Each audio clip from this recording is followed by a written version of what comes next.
Assalamualaikum warahmatullahi wabarakatuh. Bagaimana anak-anakku kabarnya pagi hari ini? Mudah-mudahan kabarnya selalu baik-baik saja ya. Dan tentunya kita patut bersyukur kepada Allah Subhanahu wa Ta'ala, karena pada pagi hari ini Allah masih memberikan kepada kita kesehatan, sehingga kita masih bisa menjalankan kewajiban kita untuk menuntut ilmu. Walaupun kita masih harus tetap belajar di rumah, mudah-mudahan anak-anak semuanya tidak lantas turun semangatnya ya. Justru harus lebih bersemangat lagi, walaupun harus belajar bersama orang tua kita di rumah. Baiklah anak-anak, sebelum kita memulai pembelajaran, mari kita baca doa terlebih dahulu. Kita mulai dengan membaca Bismillah. Bismillahirrahmanirrahim. Rabbana atina fid dunya hasanah wa fil akhirati hasanah wa qina adzabannar. Allahumma ghfirli wa liwalidayya warhamhuma kama rabbayani shaghira. Allahumma anfa'na bima 'allamtana wa 'alimna ma yanfa'una warzuqna ilman. Baiklah anak-anak, kita sudah berdoa, mudah-mudahan kegiatan pembelajaran kita pada kesempatan kali ini diberikan keberkahan oleh Allah Subhanahu wa Ta'ala. Anak-anakku semuanya, sebelum kita membahas kepada materi, sekarang Ibu ingatkan kembali kepada anak-anak untuk jangan lupa mengisi absen terlebih dahulu yang tautannya sudah Ibu kirimkan di grup WA kalian. Silahkan kalian isi, kemudian kirim, dan nanti otomatis kehadirannya akan terekam pada Google Drive Ibu. Nah, baiklah anak-anak semuanya, setelah kalian mengisi absen, sekarang kita akan mulai pembelajaran pada kesempatan kali ini. Pada kesempatan kali ini, kita akan membahas tentang iman kepada Nabi dan Rasul. Anak-anakku semuanya, minggu kemarin kita sudah membahas mengenai iman kepada kitab-kitab Allah. Bagaimana nih anak-anak? Sudah makin rajin membaca Al-Qur'annya di rumah? Coba tadi subuh atau tadi malam sudah membaca surat apa? Nah, baiklah anak-anakku semuanya, kalian yang sudah membiasakan membaca Al-Quran di rumah, berarti kalian itu anak yang soleh. Dan juga sebagai tanda bahwa kalian telah mengimani kitab Allah, dan tentunya juga kalian sudah mengimani para rasul yang telah menerima kitab tersebut. Baiklah anak-anak, berkaitan dengan materi kitab Allah tadi, ada kaitannya nih dengan materi.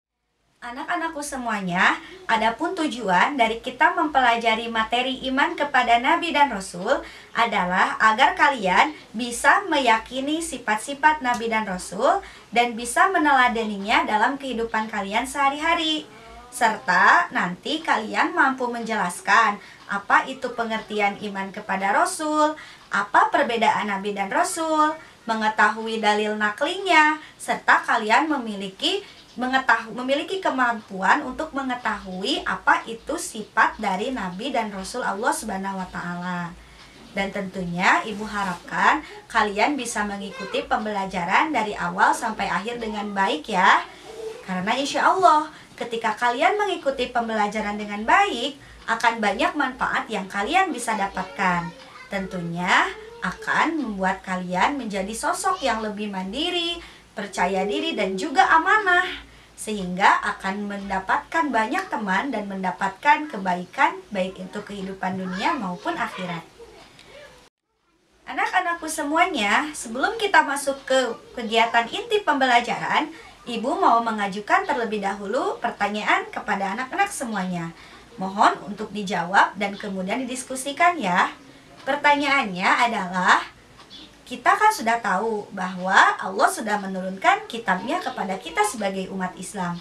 Kitab tersebut diturunkan kepada siapa ya? Yang kedua, apakah anak-anak tahu apakah antara Nabi dan Rasul itu sama? Kalau berbeda, apa perbedaannya? Dan apakah Nabi dan Rasul itu memiliki sifat yang sama dengan kita sebagai manusia? Nah, untuk menjawab pertanyaan tersebut, marilah sekarang anak-anak semuanya buka modul pembelajarannya dan kemudian perhatikan dengan seksama link YouTube yang sudah Ibu bagikan di grup WhatsApp. Bagaimana? Kira-kira butuh berapa lama nih kalian untuk mencermati modul dan tayangan link YouTube tadi? 5 menit cukup tidak? Oh, mungkin cukup 10 menit ya. Ibu berikan waktu kepada kalian 10 menit untuk kalian membaca modul sekaligus mengamati dengan seksama tayangan YouTube pada link yang sudah Ibu berikan di grup WhatsApp kalian. Silahkan setelah kalian membaca dengan seksama, kalian boleh mengajukan pertanyaan sekaligus juga kalian bisa berdiskusi dan bertukar informasi dengan teman kalian mengenai hal-hal yang tadi sudah Ibu tanyakan dan beberapa informasi yang sudah kalian ketahui dari hasil kalian membaca dan mencermati dari tayangan video YouTube tadi. Alhamdulillah anak-anak, dari yang Ibu perhatikan selama kalian berdiskusi di grup WhatsApp tentang pertanyaan yang sudah Ibu lontarkan, Ibu berikan nilai yang sangat bagus untuk kalian semuanya. Jawaban kalian sudah bisa mewakili apa yang sudah Ibu pertanyakan kepada kalian. Nah, untuk kali ini Ibu akan memberikan kepada kalian gambaran agar kalian itu bisa lebih memahami mengenai apa itu iman kepada Rasul, apa pengertiannya, bagaimana sifatnya, dan tentunya juga apa fungsi diutusnya Rasul dengan tayangan berikut ini. Kalian perhatikan dengan seksama ya. Baiklah anak-anak, seperti yang sudah Ibu katakan tadi, pada kesempatan kali ini kita akan membahas mengenai iman kepada Rasul Allah. Iman kepada Rasul Allah ini yang pertama yang akan kita bahas itu adalah mengenai pengertian dari iman kepada Rasul Allah. Yang kedua, kita akan bahas nama dan sifat Rasul Allah. Yang ketiga, kita akan mencari tahu atau meneladani sifat dari para Rasul Allah Subhanahu wa Ta'ala. Untuk kata kunci pada pembahasan kali ini adalah Nabi, amanah, hianat, Rasul, jujur, kitman, ulul azmi, tablik, baladah, jijat, patonah, iman, dan kizib. Baiklah anak-anak, untuk pembahasan pertama kita akan bahas mengenai pengertian iman kepada Nabi dan Rasul. Beriman kepada Nabi dan Rasul itu merupakan rukun iman yang keempat. Beriman kepada Nabi dan Rasul mengandung maksud yaitu meyakini dengan sepenuh hati bahwa Allah telah mengutus para rasulnya untuk menyampaikan wahyu kepada umatnya. Para rasul bertugas menyampaikan wahyu dari Allah untuk memberikan petunjuk bagi umat manusia ke jalan yang lurus sehingga dapat mencapai kebahagiaan di dunia dan di akhirat. Oleh sebab itu, kita wajib mempercayai dengan sepenuh hati terhadap kerasulan para utusan Allah Subhanahu wa Ta'ala tersebut. Nah, yang kedua, kita akan membahas mengenai dalil nakli iman kepada Nabi dan Rasul. Anak-anak, dengarkan baik-baik ayat yang akan Ibu bacakan ya. Sekarang kalian perhatikan dan dengarkan dengan seksama. Ibu akan membacanya. Nanti kalian ulangi dan berlatih cara membacanya di rumah ya. A'udzu billahi minasyaitonir rajim. Bismillahirrahmanirrahim. Laqad mannallahu 'alal mu'minina idh ba'atsa fihim rasulan min anfusihim yatlu 'alaihim ayatihi wa yuzakkihim wa yu'allimuhumul kitaba wal hikmah wa in kanu min qablu lafi dhalalim mubin. Yang artinya, sungguh Allah telah memberi karunia kepada orang-orang yang beriman ketika Allah Subhanahu wa Ta'ala mengutus seorang rasul di tengah-tengah mereka dari kalangan mereka sendiri yang membacakan kepada mereka ayat-ayatnya, menyucikan jiwa mereka dan mengajarkan kepada mereka kitab Al-Quran dan hikmah. atau sunnah, meskipun sebelumnya mereka benar-benar dalam keadaan yang nyata, kesesatan yang nyata. Terdapat dalam Quran Surat Ali Imran ayat 164.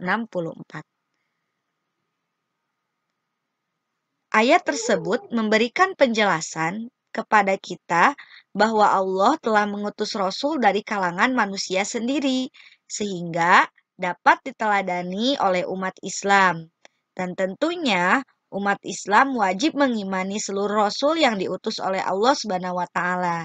Kita tidak hanya diperintahkan untuk mengimani Nabi Muhammad saja, tetapi juga harus meyakini seluruh utusan Allah sepanjang zaman yang jumlahnya ada 25 Rasul.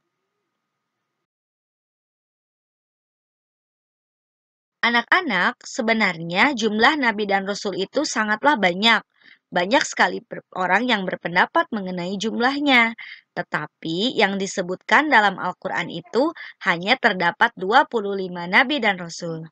Nah, anak-anak, agar anak-anak lebih bisa cepat menghafal nama dari para nabi dan rasul, yuk kita nyanyikan bersama nama nabi dan rasul tersebut. Siap ya? 1, 2, 3. Adam, Idris, Nuh, dan Hud, Soleh, Ibrahim, dan Lut, Ismail, Ishak, Yakub, Yusuf, Su'eb, dan Ayub, Musa, Harun, Zulkifli, Daud, Sulaiman, Ilyas, Ilyasa, Yunus, Zakaria, Yahya, Isa, akhirnya Muhammad. Ya, bagus ya. Nanti bisa dilatih lagi cara bernyanyinya di rumah. Mudah-mudahan dengan dinyanyikan nanti kalian bisa cepat hafal ya nama dari para nabi dan rasul yang disebutkan dalam Al-Quran. Baiklah, sekarang kita akan bahas pembahasan selanjutnya mengenai sifat nabi dan rasul.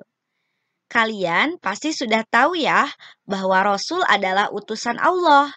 Dan tentunya para rasul mempunyai sifat atau kepribadian yang akan dijadikan teladan atau contoh bagi umatnya. Selain sifat wajib yang harus dimiliki oleh para rasul, juga ada sifat lain seperti sifat mustahil dan juga sifat jaiz. Adapun secara rinci mengenai pembagian sifat tersebut, kita akan bahas dalam pembahasan selanjutnya. Anak-anak, sifat wajib bagi Rasul itu ada 4. Yang pertama yaitu sidik. Sidik artinya berkata benar. Maksudnya, apapun yang dikatakan oleh Rasul merupakan kebenaran. Tidak ada yang salah sama sekali. Dan yang kedua adalah amanah. Amanah artinya dapat dipercaya. Berarti seorang Rasul sangat dapat dipercaya oleh umatnya. Para Rasul adalah manusia yang jujur dan dapat dipercaya. Dan yang ketiga adalah tabligh, artinya menyampaikan. Seorang Rasul adalah manusia pilihan Allah yang menyampaikan wahyu yang telah diterima kepada umatnya. Wahyu dari Allah tersebut disampaikan oleh para Rasul apa adanya, tidak ditambah maupun dikurangi sedikit pun. Dan yang keempat adalah patonah yang artinya cerdas. Seorang Rasul adalah manusia pilihan Allah yang cerdas, tidak pelupa, dan juga tidak pikun. Selanjutnya ada juga sifat mustahil. Sifat mustahil adalah sifat yang tidak mungkin dimiliki oleh para nabi dan rasul. Sifat mustahil pun jumlahnya ada 4. Yang pertama adalah kazib. Kazib artinya dusta. Maksudnya, seorang rasul tidak mungkin berkata dusta dalam kehidupan sehari-harinya, baik di lingkungan keluarga, masyarakat, apalagi di depan umatnya. Dan yang kedua adalah khianat. Khianat artinya tidak dapat dipercaya.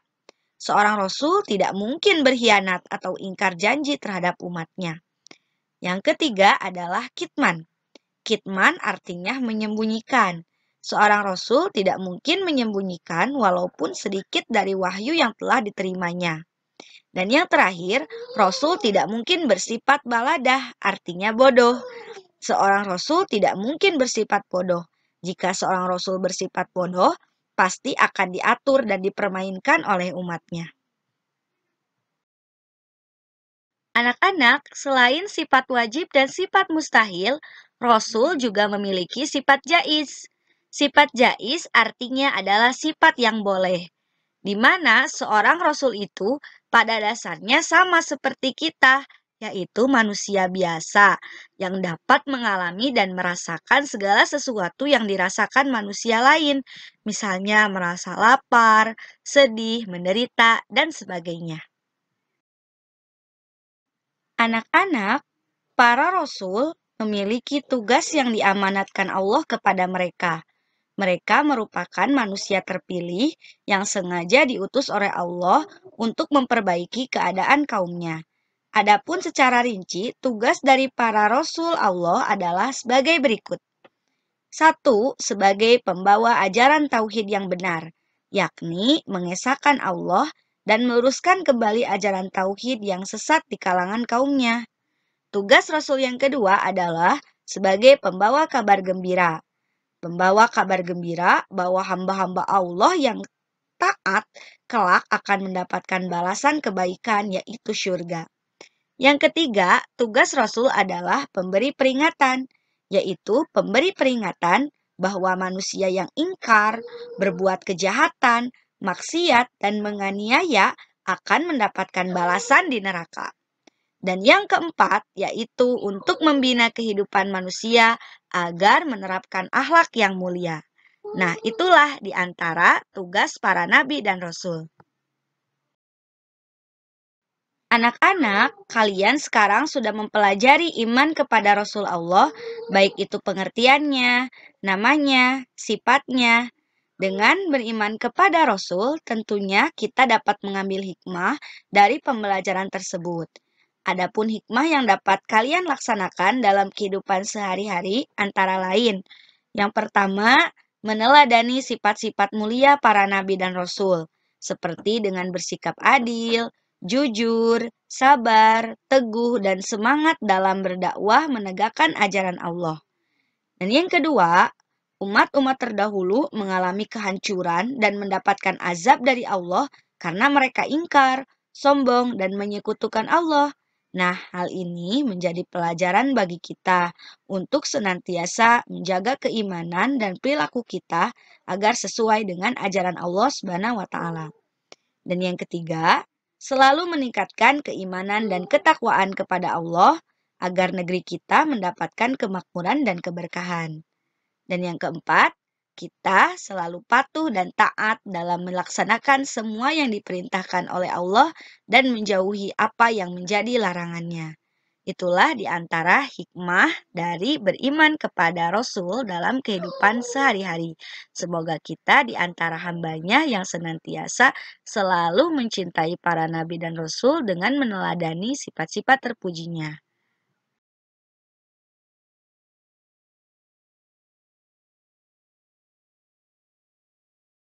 Sekian pembahasan mengenai iman kepada Nabi dan Rasul.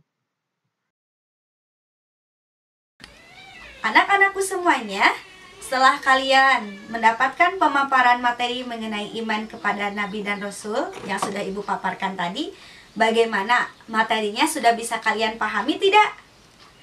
Kalau misalnya belum ada yang dipahami, kalian boleh tanyakan dan langsung chat saja di grup WhatsApp ya.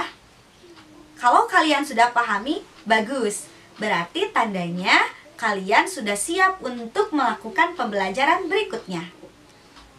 Anak-anakku semuanya, karena waktu sudah habis, maka pembelajaran pada kesempatan kali ini kita cukupkan terlebih dahulu ya. Tetapi sebelum pembelajaran Ibu tutup, kita akan simpulkan terlebih dahulu mengenai materi yang sudah kita pelajari hari ini. Kesimpulannya, kita sebagai umat Islam harus meneladani sifat-sifat dari para Rasul Allah Subhanahu wa taala, menjadi sosok yang amanah, mencintai ilmu, dan selalu percaya diri dan tidak pernah berbuat dusta. Maka itu tandanya kita sudah mengamalkan beriman kepada Nabi dan Rasul Allah Subhanahu wa taala. Anak-anakku semuanya, untuk menguji pemahaman kalian mengenai materi yang tadi sudah kita bahas, Ibu sudah menyiapkan kuis untuk kalian. Kuisnya bisa kalian kerjakan di link yang sudah Ibu bagikan tadi di grup WhatsApp kalian. Silahkan kalian klik link tersebut, kemudian kalian kerjakan soalnya dengan durasi waktu 30 menit saja ya, karena soalnya hanya ada 10 soal saja. Baiklah, setelah kalian mengerjakan, Ibu juga akan berikan tes untuk kalian semuanya untuk dikerjakan dalam jangka waktu 1 minggu. Nanti kita akan bahas tugas tersebut di pertemuan selanjutnya, yaitu tugasnya kalian harus membuat peta konsep, resume, atau mind mapping mengenai iman kepada Rasul, Nabi dan Rasul Allah Subhanahu wa Ta'ala.